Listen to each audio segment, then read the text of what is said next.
நேற்று வந்து ஒரு கனவு கண்டேன். சரிங்களா? இதை வந்து யார்கிட்டையும் சொல்லக்கூடாது. ஆனால் இருந்தாலும் சொல்லாமல் இருக்கவும் முடியல. ஒரு அரசு மருத்துவமனை ஒன்று, மகப்பேறு மருத்துவமனை, இன்னொன்று பார்த்தீங்கன்னா கால்நடை மருத்துவமனை. அந்த மருத்துவமனையில் நாள்காட்டியில் 2125வது வருஷம் அப்படின்னு சொல்லிட்டு அதில் இருக்குது. அப்போது அந்த கால்நடை மருத்துவமனை இருக்குல்ல, அந்த மருத்துவமனையில் பார்த்தீங்கன்னாக்கா பசு மாடுகள்லாம் வரிசையாக நிற்கிது. அங்கே வந்து சினை ஊசி போடப்படும் அப்படின்னு எழுதியிருக்குது. இங்கே பார்த்தீங்கன்னாக்கா கருத்தரித்தல் மையம் அப்படின்னு இருக்குது. இங்கே பெண்கள் எல்லாமே வரிசையாக நிற்கிறாங்க. அப்போது வந்து பார்க்கும்போது வந்து என்னன்னாக்கா, இப்போ வந்து ஒரு சில பெண்களுக்கு பிரச்சனைகள் இருக்குது. ஆண்களுக்கு பிரச்சனைகள், மலட்டுத்தன்மை, இந்த மாதிரி சில பிரச்சனைகள்லாம் இருக்குது. ஆனால் அப்போ பார்த்தோம்னா ஒட்டுமொத்தமாகவே எல்லா பெண்களுமே வரிசையில் நிற்கிறாங்க. சரி, என்னடா இது அப்படின்னு சொல்லிட்டு பார்த்தோம்னா, கனவாக இருந்தாலும் ஒரு நியாயம் இருக்கணும்ல. அந்த பசுமாடு வரிசையில் நிற்கிறது நம்மளால் புரிஞ்சிக்க முடியுது. ஏன்னா காளைகளை வந்து நம்ம வந்து ஓய்ச்சி கட்டிட்டோம்.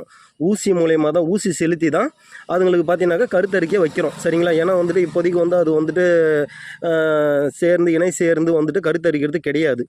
ஆனால் பெண்களுக்கு என்னடா பிரச்சனை அப்படின்னு நினைக்கும்போது தான் அந்த கூட்டத்தில் இருந்த ஒரு பசு வெளியில் வந்து, கனவு தான், நல்லா புரிஞ்சுங்க, கனவு தான். அந்த பசு வெளியில் வந்து என் முகத்தில் வந்து காரி துப்புற மாதிரி இருக்குது. ஏன்னா அந்த இடத்த நான் போயிருக்கிறேன். அந்த பசு வந்து என் முகத்தில் காரி துப்புது. நான் வந்து சரி, ஏன் என் முகத்தில் காரி துப்புற அப்படின்னோடனே அந்த பசு சொல்லுது, உங்களை நம்பி நாங்கள் இருந்தோம், சரியா? அதனால் எங்களை நீங்கள் கை விட்டுட்டீங்க. நாங்கள் வந்து இயற்கையான இயல்பான ஒரு வாழ்வியில் வாழலை, சரியா?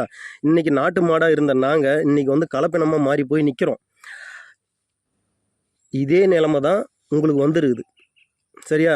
இப்போ வந்து பார்த்தீங்கன்னாக்கா அந்த பசு சொல்லுதுங்க, என்னென்னா ஹைப்ரிட்னு சொல்லிட்டு நீங்கள் சாப்பிட்ருக்கீங்களா? அது என்னென்னா கலப்பினம் கலப்பு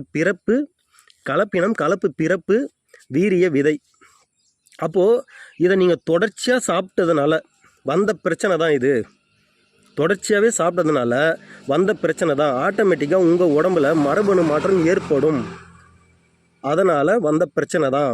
அதனால் அந்த மாடுகிட்ட எனக்கு என்ன பேசுறதுன்னு தெரியல. என்னடா மாடு இவ்வளோ அறிவாக பேசுது, நம்ம எப்படிடா இப்படி இருக்கிறோம் அப்படின்னு சொல்லிட்டு அது என்ன சொல்லிச்சு, கண்டதெல்லாம் சாப்பிட்றீங்க, சரியா? எது கவர்ச்சியாக இருக்குதோ அதை சாப்பிட்றீங்க.